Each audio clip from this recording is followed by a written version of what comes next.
This episode of the Spinnin Backfist Show is presented by Monaco. That's right. Monaco is the new Spinnin Backfist presenting sponsor, which is huge. It's made with tequila, real cocktails, and this thing is, look at this, 9% alcohol. Watermelon, spicy margarita. Everyone who's watching right now should be watching this with a Monaco. Aljamain Sterling, we got to interview him before his big fight this weekend. And Ev, it's not just tequila.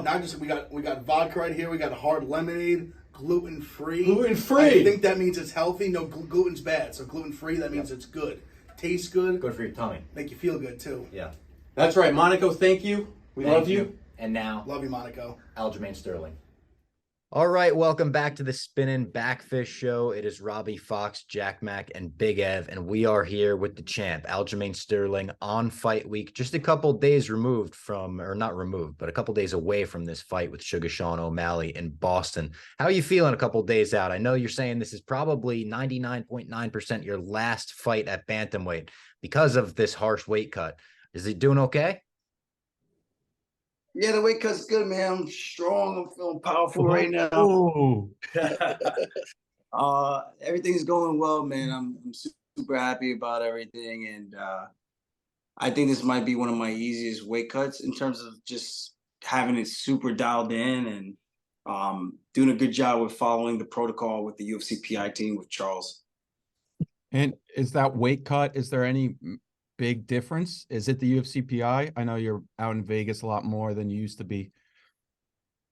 No, not really. Just me being, I would say, more disciplined, or maybe because the weight cut was so much sooner than I expected it to be. Maybe that's also part of it. The weight didn't stick as much, but it just seems like everything's kind of just going a lot smoother than I thought it would have, just because of how hard it's always been in the past. I mean, I still expect to have a pretty big water weight cut, probably Friday morning of weigh-ins. I'm thinking maybe do something again like 5 a.m., 6 a.m. start, have 3 hours to cut the weight, 3-4 hours, and then maybe hydrate myself with some Funk Harbor, going on to the scales, and get ready to get larger in charge. I was going to say, because of the quick turnaround, you think did you get to really enjoy yourself after the Henry Cejudo win, or did you really Yeah, I mean, yes and no. Not the way I wanted to. Like, I would have liked to have gone a little bit crazier in the sense of like travel more. But when you travel, it's hard to get good training, and I kind of had to just be disciplined with that and make sure I did the right thing so that I could still get the good looks that I need. And also still enjoy that I just came off the biggest win of my career over the most credentialed opponent I've ever faced. Now, after this, I'm going to take a much needed vacation. My fiance and I would like to finally tie the knot and get everything situated on that end. So it's just a lot of life things I want to get done that I was hoping for. But after I spoke with the UFC and we broke everything down, this ended up being the best potential move that I can make. And, this is chess, man. It's not checkers. So this is the way that we saw was our best avenue. And after that, go on vacation, going to really pump the crap out of this with Funk Harbor and really get people behind it. So far, the response has been great. And I look forward to dominating Sean and then challenging Volkanovski. It seems like your last fight, Cejudo, was probably the most credentialed opponent that you had faced in your career. But this fight feels like the biggest. It feels like the biggest from a marketing perspective, a hype perspective. Do you feel that on your end as well? And do you feel any added pressure from that? Yeah, I definitely feel it. But I feel it in a weird way. I don't know. It's like I feel it, but I don't at the same time. I don't know if that's good to say. Like, I guess maybe I'm so used to this. It's just not like it's not overbearing for me anymore. I know what to expect fight week, and I just try to enjoy it as much as I can, because one day I'm gonna wake up, everything's gonna hurt even more than it does now, and I'm not gonna be able to compete again. So I'm grateful for living in the moment, taking the pictures with the fans while you're cutting weight, fight week, signing stuff. Like, yeah, that's all a bit of a burden when it comes to the sport, but it's one of those things that I know once it's gone and it's over, like I'm gonna miss it. I'm never gonna have that opportunity to get that back because Father Time is undefeated. So I'm just trying to enjoy it as much as I can. And I think my championship experience is gonna carry me through on August 19th. Would you say that Sugar Sean is your most hated opponent that you've faced so far in terms of just the lead up and how you're feeling towards him personally? Or is it just business as usual? You know, you take each fight the same. Obviously, you got to build up the fight, but you know, there's sometimes some fights feel a little bit more personal to the fans. I don't know. What do you think this one feels a little bit more personal? I think probably because I mean, they've been doing a little bit more, but the fact how Sugar Sean came into the ring after you beat Marab stealing the Cejudo, jacket. Oh, it's personal. the jacket. So and his coach is saying, like, I mean, yesterday he said you would have quote unquote no chance against Volkanovski. It feels as if, but also, I mean, Jan doesn't really speak English. Cejudo's coming back off of it. So I personally feel it, yeah, a little bit more. I think this one, I'm always excited for your fights, but this one is the one that I'm the most excited for in your entire title run. That's an interesting perspective, but that's good to know. I don't like I'm not gonna see the guy on the street and I'm gonna just jump on his back or try to sneak attack him. It ain't nothing like that. But it's just one of those things. Like no one likes the guy who comes into the neighborhood or comes to the new job and they automatically get ascended to the top when you've been grinding, other people have been grinding, and they've been more deserving to earn something, and they get catapulted where they're kind of brown nosing and they get the teacher's pet privilege. That's the part of me that I don't agree with, but I like the fact that this guy brings eyeballs, he brings the attention. For whatever reason that people gravitate to him, I don't get it like at all. You can say his fight style is fun, but if just knocking out, I don't want to say truck drivers, but just knocking out random people that are no longer with the company is something that you're into. That I mean, the UFC could do that all day long and build stars. You know, it's not that difficult to do of a model. And I guess that's where my issue with him comes. But other than that, it's just he's trying to take something away from me to validate himself for taking a shortcut to the top.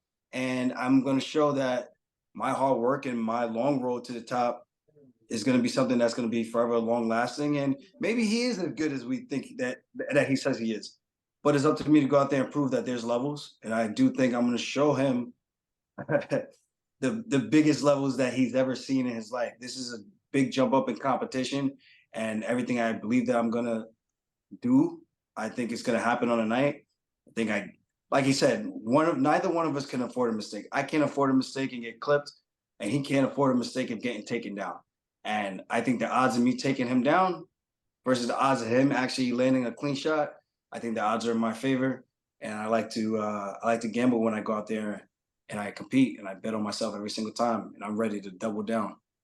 I was going to say, going off what you just said and kind of what Jack said about how he's probably like the least credentialed guy you fought in a while in terms of like his wins on paper.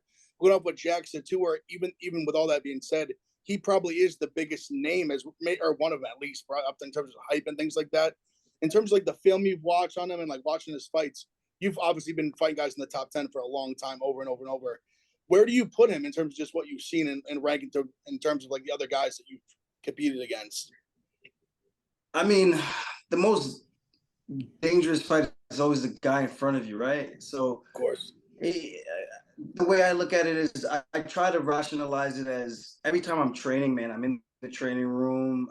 I try to pretend that this is the most dangerous opponent that I have. And he is actually pretty dangerous. Like if you do watch his fights, although there aren't credentialed guys, like we saw his fight with Cheeto, we saw his fight with Pedro, we saw his fight with Jan, they're a lot closer than those other opponents that he's knocked out that are no longer in the UFC. And I think that says something. But at the same time, against those lesser competition, he was able to shine bright. And that's what I do respect about him. I've been at a bunch of his fights. It just happens to be that I love going to the fights. And some of the cards that I went to, he was there. And you see me on the camera, I'm applauding him. I think good for him. You know, I'm not trying to stop a man from getting his money, but you ain't gonna mess up my money in the process of doing that. And that's the way I look at it. So the last time I overlooked an opponent, I was sleeping on the canvas, and I don't ever plan to do that again. So that's my mindset going into this. He's gonna need Lightning to strike twice for him to land that money shot. So it's a very intriguing fight. He's one of the tallest guys I think I've ever faced, and that makes for an interesting matchup, right? You know, so it's a cool storyline. Can he validate everything he says that he is with the win? He can, and with a loss, I think it's a win-win for him. For me, I'm looking at this like I'm winning no matter what in life. Getting the win over Sean O'Malley is just kind of getting the validation from the Fortnite players. Oh.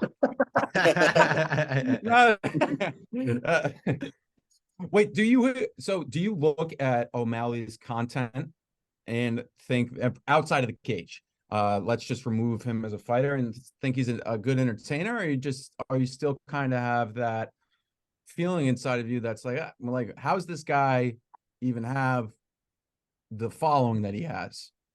I don't think he's as entertaining, and it's not because we're competing against each other. I've said this from the beginning. I was like, I guess because he colored his hair and he dyes and he has tattoos on his face, I guess that's appealing to the masses. I really don't get it. I know I brought this up to Ariel Hawani as well, and he said, well, his fight style is fun. I'm like, yeah, I will admit it's a fun fight style. But it's also, do you like the fun fight style? Do you like seeing competitive fights? It's kind of like what we're starting to see with these celebrity boxing matches. I don't really get it. Maybe because I'm such a hardcore fight fan and I like to see credentialed people compete against credentialed people, accolades, but so. But at the end of the day, this is entertainment. I just don't see the entertainment that he brings. I listen to his podcast from time to time. There's nothing really funny that he says or witty.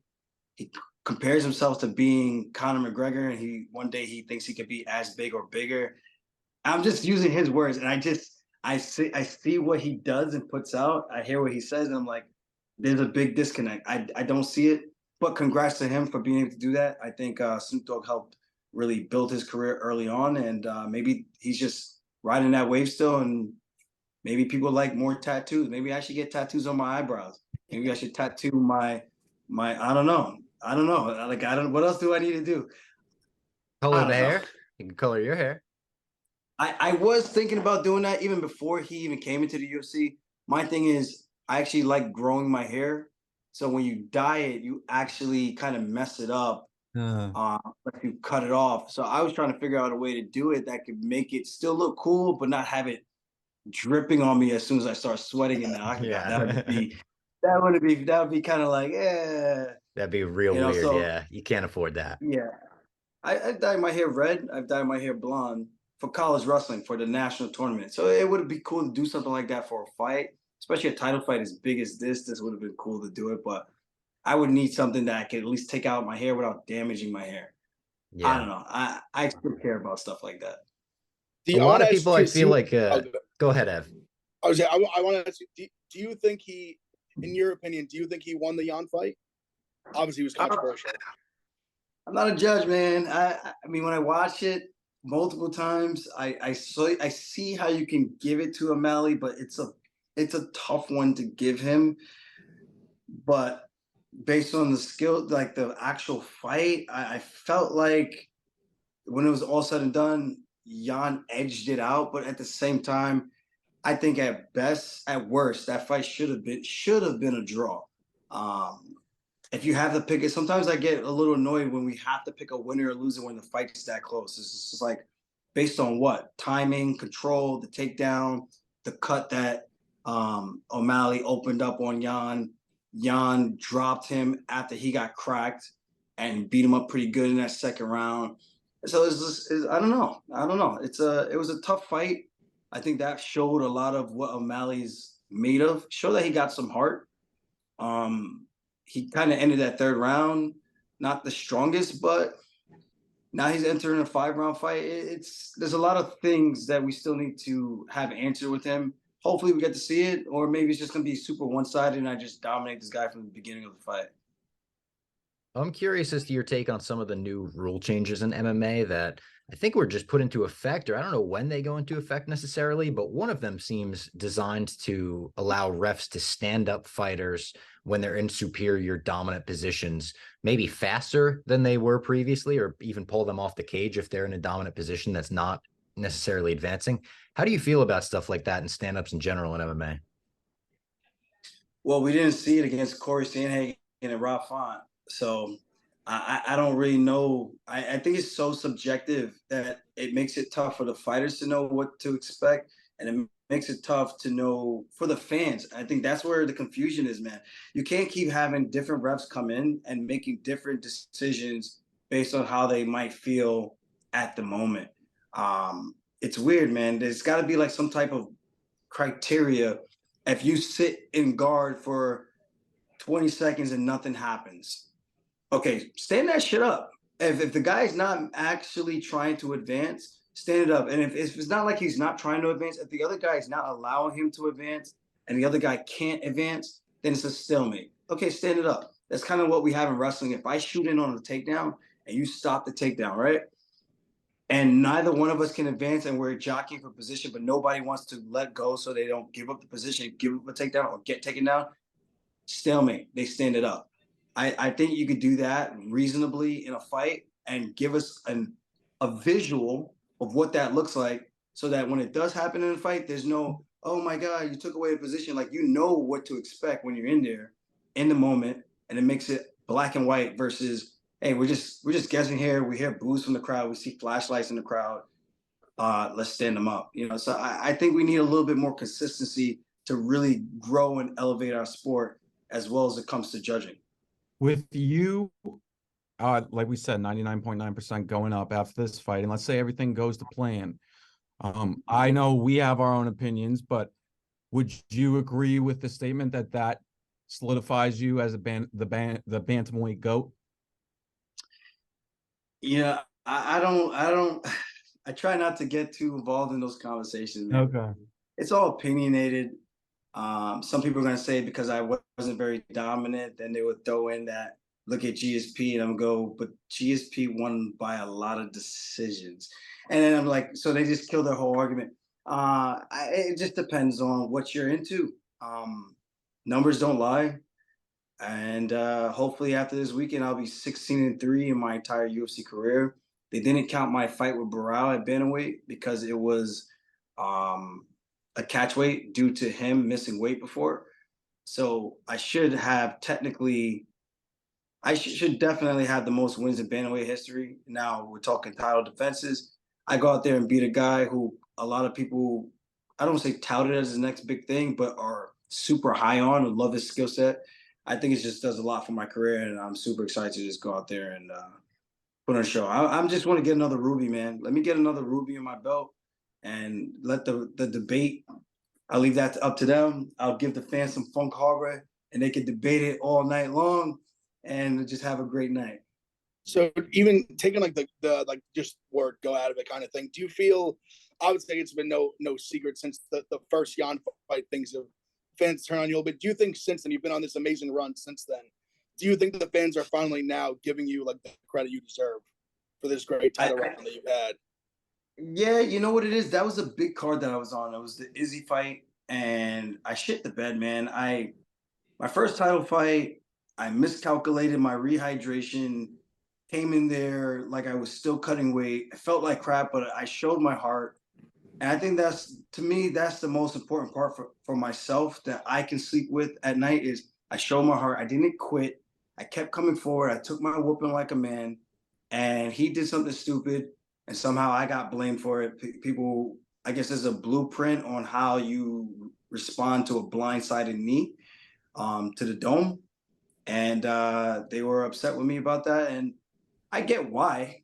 But at the end of the day, like I said, when I look back at the video and I do watch, I'm like, yeah, I can see why people were mad at me. They probably really thought I was pretending and milking it, but I had no idea that's what I looked like, and I had no idea how I was even acting in the moment. But I had the opportunity to redeem myself, And I think that was the biggest platform I ever had, the most eyeballs. And with that being said, that's the only version of Aljamain Sterling they got to see. And then they got to see the rematch. It was a close fight. Then they got to see TJ. Then that situation. Then they got to see Henry. Oh, there's another excuse. He just came back from a 3-year layoff. So people are always going to have something to say. And my job is to just beat who the UFC puts in front of me. And I think I've done a pretty damn good job of doing that. And I will go on record and say, Jan fight was not a split decision. Henry Cejudo fight was not a split decision. Those were two clear-cut wins for me, and against two former champions. And you don't gotta like it, but I'm gonna be here for a while, man. I've been knocked down before. I built myself back up, and I'll continue to do so. And right now, I think the good times rolling in. I want to keep those good times rolling in on August 19th. And I saw the video you put up on your YouTube channel this past week of the open workout at your gym on Long Island. How important are those just to see the actual ground level support that you have in real life as opposed to the internet, which is, people say Twitter's fake? They're cool, man. It's amazing to see the support that we were able to get with that. Like, boxing does it. They do it for big fights. It's like, why don't we do stuff like that? I know we do it during the open workout, and some of these guys that come out, they just throw out T-shirts and stuff. I actually put on a proper workout, got the fans excited, especially the local fans. Some people drove down from Penn State College, came down from Connecticut. So for me, I thought that was a pretty telling moment, how big this fight is and how much people are dialed in and paying attention. Like to come all the way from out there to come watch this open workout, have me answer some questions that they had. Pretty surreal moment. I think that was almost triple the size of the one that I did for Henry. But the Henry one, I posted like 2 days before, so it didn't have much build-up time. This one, everyone showed up, man, news reporters. It was cool. So I like stuff like this. Like I said, man, this Father Time is going to pass me by one day. I'm no longer going to be physically able to do this. And all I'm going to have are memories, and people aren't going to want to really care to take pictures with me and whatnot when I'm retired and stuff like that. So it's cool to kind of embrace the moment now, establish and build my legacy here while I can. And when it's all said and done, be happy with everything I've accomplished and ride off into the sunset. Yeah, I think you're doing a great job with it. The YouTube channel's great, building the brand up well. We always appreciate you coming on this show, and we're looking forward to the fight this weekend. We can't wait. Thank you guys. You guys located in New York, right? Yeah. Yeah. I was next to you at the when Gilly and Waller were going crazy at the fight in Vegas, the PFL. We were sitting next to each other.